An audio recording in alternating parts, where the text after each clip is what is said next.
Hey everyone, Isaac Walker GFX here, or just Isaac.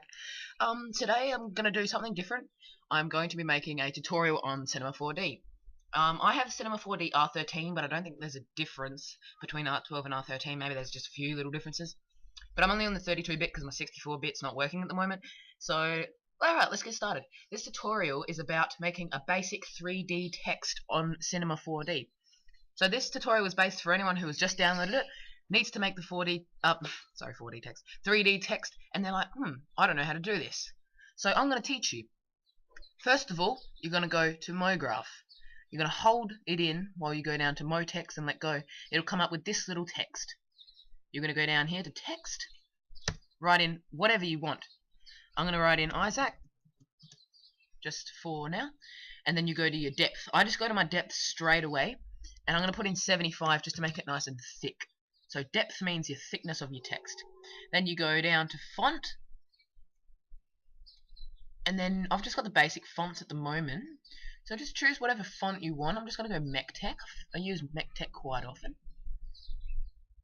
And then I'm just going to rotate it. Now to use the rotation tool, you just grab that line and do it. So this is your moving tool.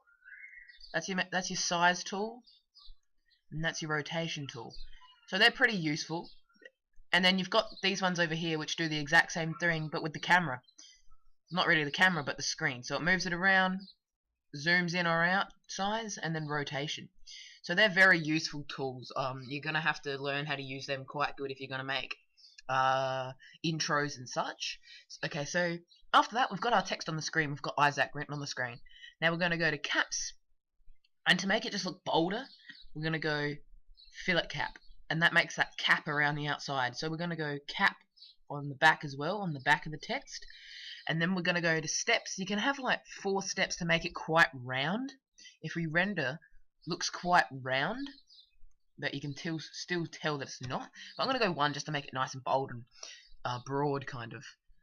And then, okay, we've got our text on the screen, and we've got it looking like what we want. But now what do we do? Well, now we're going to just grab this rotation tool and make sure that dotted line is completely out the way. See that dotted line? You don't want that anywhere near. So you get rid of that. Then you're going to go down here and double click. Double click makes a material or matte. So you're going to click on matte, double click matte. Comes up with this little column of differences here. So you're going to go to color. You're going to make this, I'm going to make this orange. I'm going to go to luminance. This is like the back kind of color. We can change that. I'm going to make it kind of a dark orange. See that makes that kind of actually maybe lighter. Makes that kind of nice. Then we're going to go to transparency and have it on about 12, just so you can see the back of the letters. Maybe put it on 16. Reflection, we want it quite reflective, so we'll put it on 27 so you can just see the reflection. That's about it. You can have glow. Glow is a useful thing, but you don't want to overuse glow. It really makes it terrible if you have something glowing too much, and then it affects the background as well. So we're going to have it 10 on inner, 200 on outer, and then we'll just render. Actually, sorry. We'll click and drag this onto the text, or you can click and drag it onto here, but it does the same thing. So now we're going to hit render, and you've got that nice little text there. Looks quite nice, just basic, very basic. And then if you want to render it as a PNG, you're basically finished. But if you don't know what that is, I'll tell you in a minute. But if you're rendering it as a JPEG because you just want to make it a picture straight away, then you're going to come to here. That's the floor. You're going to click that. Then you're going to put it down a bit.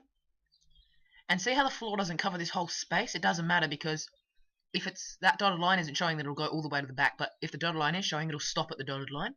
So we're going to double click again, make a matte 1. This is your second matte color. I'm just going to have it white, just to have it like a kind of glossy color. Luminance, I'm going to keep it white and have it about 52. Reflection, 48 or 50, whatever you want. No glow on this one. Put it on there and it'll kind of blind you. Hit render and see how nice that looks. You can just see your reflection there. It looks good, but then if you want to go 1 step further, see how there's no shadow? If you want to go 1 step further, you can click render settings, and then you can come here, click output. If you're making this for a YouTube DP, display picture, make that 800 by 800 because that's YouTube's recommendations. Click these 3 dotted lines, and this will take you to wherever you want to save it. So I'm going to save it as tutorial. See, I already did one before. I'm going to save it. I'm just going to replace this, and then I'm going to save it as a JPEG. And then I'm going to make an outfit channel, and then we're going to go effect. Don't worry about the rest of them. We don't really need them at the moment. Effect.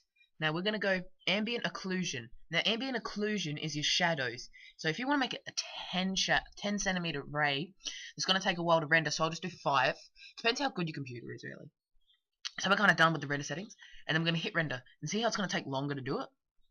That's because we put the ambient occlusion on. And that just means that it's going to make more realistic shadows. See how if you zoom in,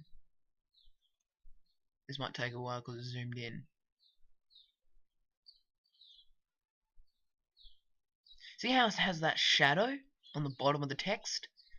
Looks good, but if you pull the text down a bit, or pull the floor higher, so it's just near it, and zoom out, move it back over, render again.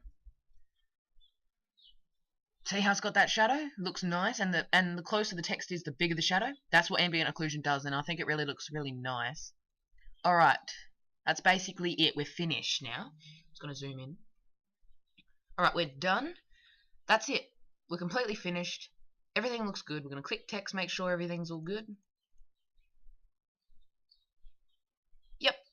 Okay, so now we're gonna hit this middle button in between settings and just like kind of a little render. We're gonna click this one in the middle. Do I want to overwrite these files? Yes. And then it's going to render for you. Now, this is the final render, so it takes quite a bit of time, and the squares go around in like a spiral until it goes out. So you're going to zoom out, make it. This will be your final look. I'm just going to pause it here because it takes a while to do. Alright, I'm back. It's completely rendered. We've got that nice glow. We've got that nice shadow. I know it looks a little bit shabby because I was just trying to do it really fast. That's it. You're done. But if you want to make sure that it saves, just go save as JPEG, OK. And it should just say overwrite. If it does say that, then you've done it well. But if it doesn't, then you haven't done your render settings properly. So we're going to exit out of that. We're completely done. Thanks for watching. Isaac Walker GFX here. Have a good day.